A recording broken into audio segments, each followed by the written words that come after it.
Évidemment, au début, on respire le bonheur. C'est un véritable bouleversement. Un petit être fait son entrée dans la famille. Une emmerdeuse! Et ça, le tonton et la tata, on ne leur dit pas. Au contraire, on entend toujours les gens répéter inlassablement la même chose. Oh là là, ça va être difficile pour les parents. Les nuits blanches, changer les couches, trouver une gardienne, l'éducation, des conneries, tout ça. Parce que dites-vous bien que les parents, ils ont très vite compris le truc. On est fatigué,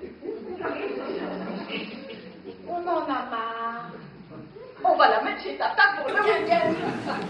Et bien sûr, ça ne se refuse pas, parce que vous passeriez pour la méchante qui ne veut pas voir sa petite nièce. Un parent. Et c'est là que le cauchemar commence. Pardon?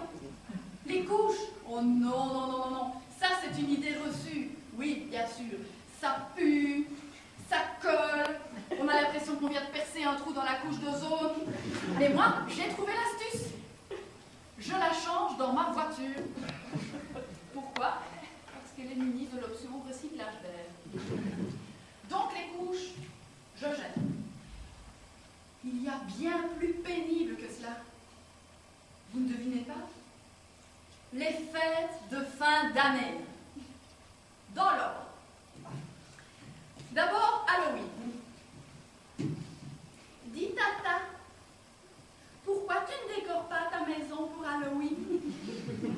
Et là, alors que vous avez passé 2 mois à faire ravaler votre façade, qui est maintenant la plus belle du quartier, hop, on change les règles du jeu, il faut que ce soit la plus moche. Papa et maman ne décorent jamais leur maison pour Halloween.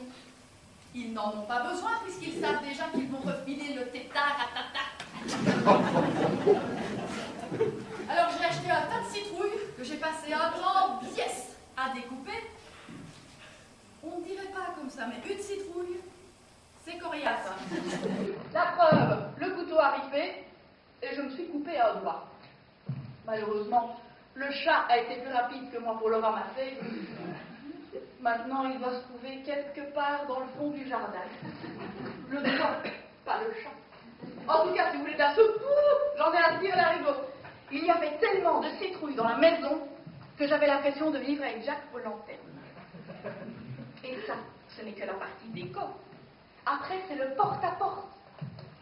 La petite, bourrée d'imagination, avait décidé de se déguiser en crayon. Je vous laisse deviner qui a fait le taille-crayon. Ah, ça pour sûr, ça a marqué les voisins. Si je devais compter le nombre de fois où l'on m'a dit que j'avais bonne mine. Bref, Halloween passe, on profite du mois de novembre pour décompresser et surtout pour se préparer psychologiquement, car décembre approche. Dans l'ordre des choses, Saint-Nicolas arrive le 1er. Comme d'habitude, une séance photo est organisée en plein milieu d'une grande galerie commerciale, 50 personnes devant vous, environ 1h30 d'attente, donc jusque-là, rien d'anormal. Quand survient la première catastrophe. Un Père Noël vient d'entrer du côté gauche de la galerie. C'est en douille à 20 jours d'avance. Comment voulez-vous expliquer ça à une gamine de 3 ans? Action, réaction, je tourne la petite vers le côté droit. Deuxième catastrophe. Un second Père Noël vient d'entrer du côté droit. C'est la panique. On est cerné. La petite est à 2 doigts de s'apercevoir que le Père Noël n'existe pas. Ses parents vont me descendre. Je reste concentrée. J'aperçois non loin un vendeur de bonnets péruviens. Je cours en acheter un, taille XXL, et je l'enfonce complètement sur la tête de la petite, jusqu'au nez. Ah, je suis persuadée qu'elle ne voyait plus rien, car quand elle est montée sur le trône pour prendre la photo, elle a embrassé les lunettes de Saint-Nicolas. Vous voyez à quel point ça peut être épuisant? Tata, c'est un métier. Évidemment, il y a une solution tout à fait reposante. On reste à la maison et je l'installe devant la télévision. Oui, seulement à la télé, il y a Bob l'éponge. Comment lobotomiser toute une génération avec un dessin animé? Pour ceux qui ne connaissaient pas, Bob est une éponge jaune qui vit dans le fond de la mer. Donc jusque-là, ça va encore. Et qui porte un short, une chemise et une cravate. Très courant chez les éponges. Ce n'est pas tout. Tous les matins, Bob l'éponge prend sa douche. Dans la mer. De plus, comme beaucoup d'entre nous, Bob vit avec un animal de compagnie. Un escargot qui miaule. Et quand, devant votre poste de télévision, vous pensez avoir atteint les profondeurs abyssales de la débilité, le meilleur ami de Bob fait son entrée. Une étoile de mer rose avec un Bermuda vert. Alors attention, le plus beau arrive. Bob l'éponge travaille dans un fast-food, toujours dans le fond de la mer, dont le propriétaire est un crabe. Vous connaissez la spécialité du fast-food? Le hamburger au crabe. Ce dessin animé encourage le cannibalisme. Je crois que vous ne vous rendez pas bien compte de l'influence que peut avoir cette abomination jaunâtre sur vos enfants. Pas plus tard que la semaine dernière, j'ai surpris ma nièce dans la baignoire, en pleine conversation avec mon éponge de bain. C'est à vous, parents, de vous révolter et de prendre en main le destin de vos enfants. Et surtout, ne vous contentez pas de changer de chaîne.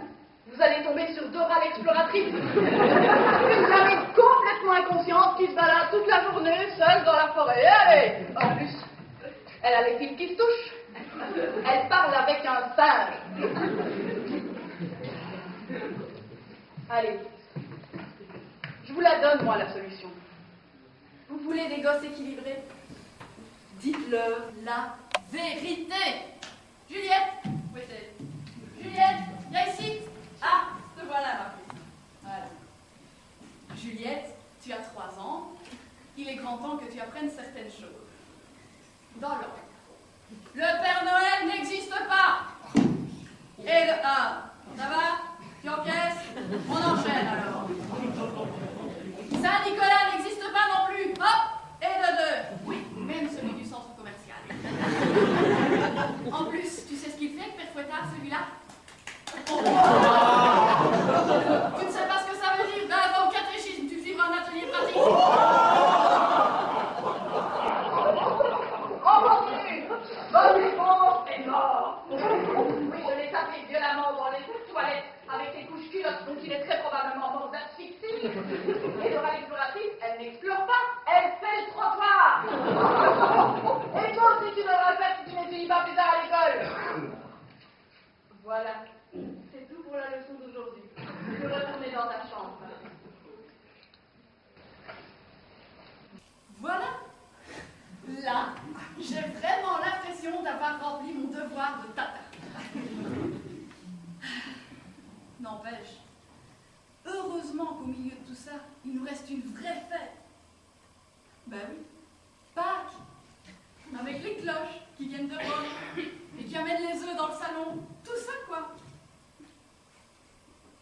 Comment ça, ça n'existe pas non plus? Mais non, les cloches, les œufs.